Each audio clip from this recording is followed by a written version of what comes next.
As-salatu khairun minan naum. Ya, ternyata Nabi itu di hadis Imam Bukhari Muslim suka memakai gamis Rumi. Apa arti Rumi? Dari Romawi. Apakah Nabi mengikuti orang Nasrani? Orang Nasrani itu selalu pakai jubah itu. Di gereja-gereja mereka pakai. Apakah ketika Nabi sama bajunya mereka disebut tasyabbuh gitu? Nah, maka definisikan dulu hadis man tasyabbaha biqaumin. Siapa yang menyerupai satu kaum, maka bagian dari mereka itu sudah disyarah oleh imam kita. Man tasyabbaha, hati-hati masalah tahun baru. Kita udah berkali-kali juga sebutkan itu. Tahun baru itu persoalan akidah, ibadah atau apa? Ya, jujur aja nih, ini yang antum tahu apa? Coba lihat teks Ibnu Taimiyah tadi. Bid'ah itu yang menyalahi kitab dan sunnah, ijma', qiyas berkaitan dengan dua hal, akidah dan ibadah. Berarti muamalah enggak, tradisi enggak. Tradisi baju enggak masuk. Tradisi mudik enggak masuk. Muamalah enggak masuk. Gitu. Nah, maka definisikan dulu hadis man tasyabbaha biqaumin. Siapa yang menyerupai satu kaum, maka bagian dari mereka itu sudah disyarah oleh imam kita. Man tasyabbaha itu tasyabbuh menyerupai dalam dua hal tadi, akidah dan ibadah. Di luar itu nggak apa-apa. Ini contoh, yang pakai baju koko itu siapa sih? Cina. Agamanya apa? Apakah kalau saya pakai baju koko, saya menjadi pengikut Taoism, Konghucu, Lao Tzu apa itu ya? Apakah saya ikut mereka? Enggak. Maka karena tasabuhnya itu bagian mana? Bukan bagian akidah, bukan bagian ibadah, bagian apa? Bagian berpakaian.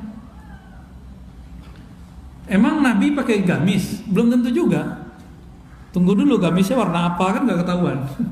Ya, ternyata Nabi itu di hadis Imam Bukhari Muslim suka memakai gamis Rumi. Apa arti Rumi? Dari Romawi. Apakah Nabi mengikuti orang Nasrani? Orang Nasrani itu selalu pakai jubah itu. Di gereja-gereja mereka pakai. Apakah ketika Nabi sama bajunya mereka disebut tasyabbuh? Tidak.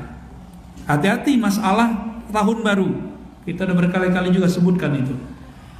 Tahun baru itu persoalan akidah, ibadah atau apa?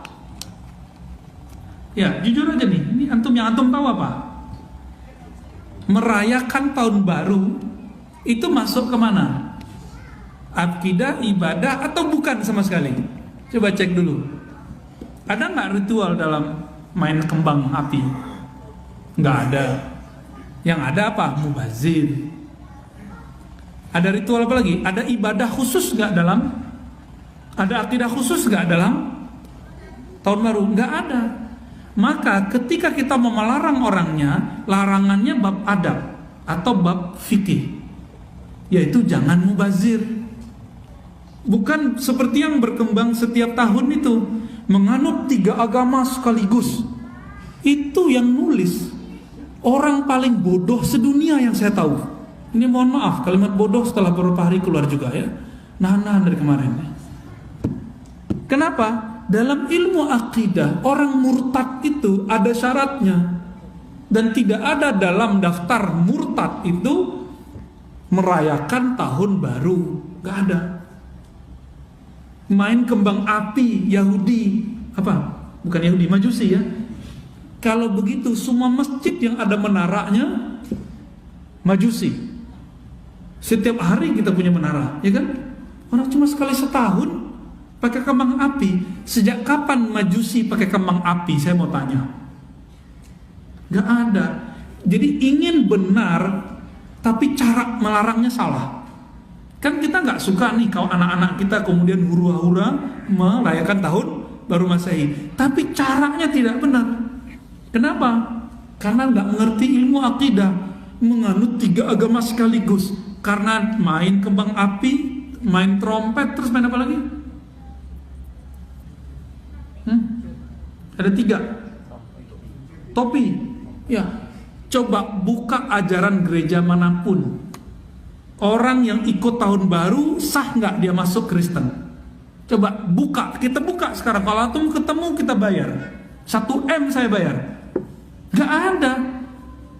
Terus kenapa itu dari saya masih remaja itu masih berkembang terus? Betapa dosanya banyak sekali. Dan anehnya ustadz-ustadz awam ketika khutbah akhir-akhir Desember itu menggunakan tulisan-tulisan hoax itu dikhutbahkan tanpa disadari si ustadz telah mengkafirkan semua orang yang merayakan tahun baru, nyebut 3 agama. Nah, ini contoh ingin benar tapi caranya salah. Jadi nanti kalau mau melarang anak-anak kita merayakan tahun baru, babnya bab apa? Jangan mubazir, apalagi jangan hura-hura, jangan ikhtilat, itu babnya. Jangan lebih dari itu. Ini bab fikih atau bab muamalat, bukan bab akidah. Ini contoh ya, ini contoh bang, jangan salah di situ. Tasyabuh ya, hati dalam bab tasyabuh itu. Kalau seandainya cuma dengan begitu disebut tasyabuh, maka Nabi adalah orang yang pertama tasyabuh. Apa kata beliau?